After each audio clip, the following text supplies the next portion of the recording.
everybody, welcome to week 15 of CIT 12.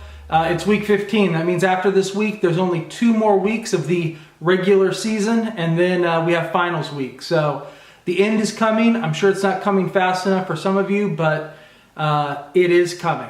And this week, we're going to see another significant end as well.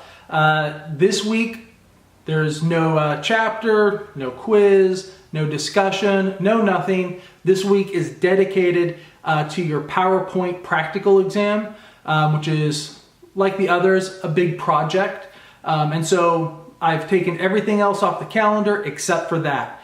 So you can focus on it, spend the time you need to get it done.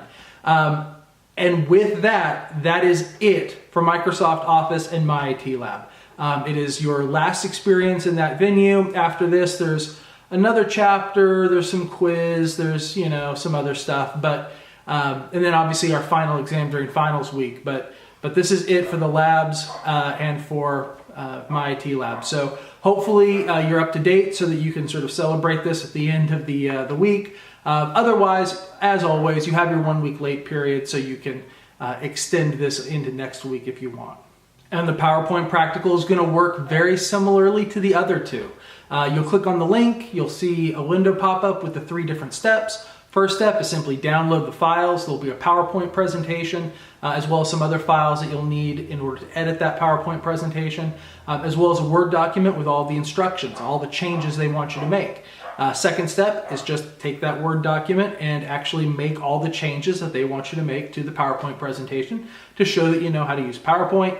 And third step, take the PowerPoint file, upload it back to My IT Lab, and it will grade you automatically. And as always, I'll take a look to make sure that the grade is done correctly, that they haven't marked off points for no reason. And for each of the other ones, there's been a couple items where I just haven't understood why they deducted from students, and they deducted from almost everybody. And so I've just added those points to your score when it gets transferred to Blackboard. So anyway, hopefully you've seen that.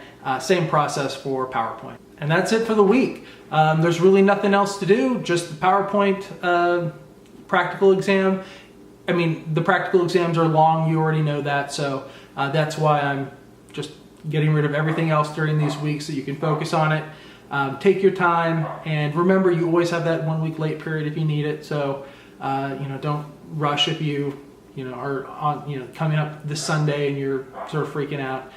You do have that extra time you can use, and there's not going to be a lab next week, so that's going to maybe give you a little bit more time next week if you do need it. So that's it. Practical exam in PowerPoint, 1 thing this week, and only a couple weeks left of class. And with us getting so close to the end of class, I know several of you have questions about the final exam. More information about that in the next week or so, but it's essentially going to be a very big quiz. If you've been doing well on the quizzes, you're probably going to do well on the final exam. So that being said, I'll talk about that later. If you have any questions about this week, about the PowerPoint practical, or anything in general, feel free to give me an email. And as always, I'll see you online.